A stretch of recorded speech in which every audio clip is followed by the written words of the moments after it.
오늘 본문에서 예수님은 제자들에게 사랑의 기준을 가르칩니다. 예수님은 이 사랑을 말로만 설명으로만 가르치지 아니하십니다. 직접 십자가에 달리셔서 그 사랑을 보여주셨습니다. 주님의 사랑은 순간의 감정이 아니라 사랑하기로 결단하는 순종이며 세상을 이기는 힘입니다. 오늘 말씀을 통해 예수님은 우리가 어떤 기준으로 예수님의 사랑을 닮아서 살아가야 하는지 보여줍니다. 첫째, 되갚지 않기로 선택하는 사랑입니다. 예수님은 먼저 우리가 너무 익숙하고 잘 알고 있는 말을 꺼내십니다.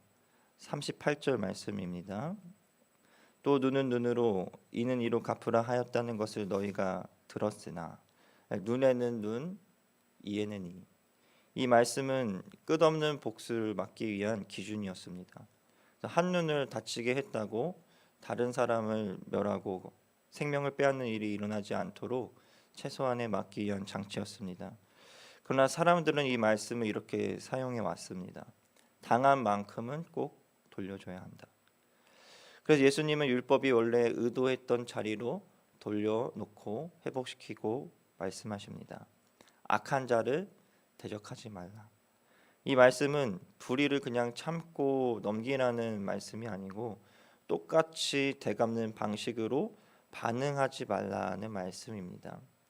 오른뺨을 맞았을 때 다른 뺨을 돌려대라는 말씀은 계속 맞고 있으라는 말씀이 아니고 여기서 내가 멈추겠다라는 선택입니다. 나를 상처 준 방식으로 다시 반응하지 않겠다는 결단입니다. 속옷을 달라 하면 겉옷까지 주라는 말씀도 마찬가지입니다. 권리를 지키는 데서 멈추지 말고 사랑으로 한 걸음 더 선택하라는 말씀입니다. 예수님은 제자들에게 지키는 삶이 아니라 내어주는 삶을 말씀하십니다. 오늘 우리의 삶을 보면 눈에는 눈은 말로 되갚는 모습으로, 마음으로 미워하는 모습으로, 관계를 끊어버리는 모습으로 나타납니다. 이렇게 눈에는 눈, 이에는 이, 이렇게 사는 것이 세상에서는 당연해 보입니다. 그러나 복음으로 사는 사람은 이미 십자가에서 모든 빚을 탕감받은 사람입니다. 그래서 예수님은 우리에게 더 주는 사랑을 배우라고 말씀하고 계십니다. 원망을 들을 때 오히려 축복으로, 강요를 받을 때 억지보다는 감사함으로, 요구를 받을 때 인색하지 말고 친절함으로 응답하도록 우리에게 요구하십니다. 둘째로 미움 대신에 기도를 선택하는 사랑입니다. 예수님은 사랑의 범위를 더 넓히십니다. 마태복음 5장 43절입니다. 또 내 이웃을 사랑하고 내 원수를 미워라 하였다는 것을 너희가 들었으나 내 이웃을 사랑하고 내 원수를 미워하라. 이것은 사람들이 익숙하게 여겨온 기준을 뒤집으신 것입니다. 그리고 말씀하십니다. 너희 원수를 사랑하여 너희를 박해하는 자를 위해서 기도하라. 이 말씀은 원수를 좋아하라는 것이 아니고 그 원수의 그 사람이 행동이 옳다고 인정하라는 뜻도 아닙니다. 우리가 미움에 붙잡혀 살지 말라고 말씀하고 계십니다. 하나님의 사랑은 어떠한 조건이 아니라 은혜입니다. 잘했기 때문에 주어지는 사랑이 아닙니다. 그래서 원수를 위해 기도한다는 것은 그 사람을 내가 바꾸겠다라는 것보다 내 마음을 하나님 앞에 내려놓는 기도입니다. 마음을 상하게 하는 말을 들었을 때 같은 말로 맞서지 않고 나를 힘들게 한 그 사람을 위해서 하나님 앞에 기도할 때 성령님께서 우리의 마음을 만지시고 도우십니다. 원수를 위해 기도하는 시간은 상대를 변화시키기 이전에 우리의 마음이 하나님 앞에서 풀어지고 치유되는 시간입니다. 세상은 갈등이 많고 점점 거칠어지지만 하나님은 여전히 우리 그리스도인들을 우리 그리스도의 사랑을 세상에 드러날 수 있도록 우리를 부르십니다. 그래서 우리가 미움 대신 기도를 선택하는 것은 원수를 위한 일이 아니고 그 미움에 사로잡혀서 괴로워하고 고통받고 있는 우리의 마음을 하나님께서 하나님의 사랑으로 은혜로 자유케 하는 그 시간입니다. 예수님 오늘 말씀을 이렇게 정리하십니다. 48절 말씀입니다.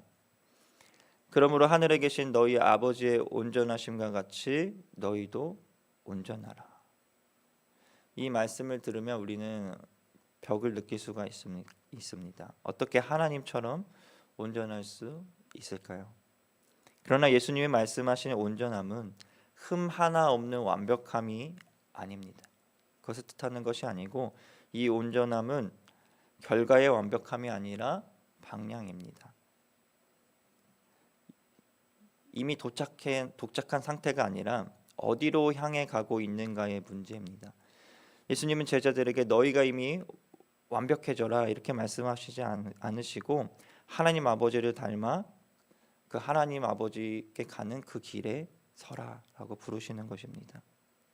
그래서 하나님의 온전하심을 닮아가는 것은 우리가 흠이 없고 실수하지 않는 사람이 되는 것이 아니라 사람을 대할 때 세상에 나가서 하나님의 사랑을 전하며 살아갈 때 점점 하나님의 마음을 닮아가는 사람이 되는 것입니다. 이 하나님을 닮아가는 길은 단번에 이루어지지 않습니다.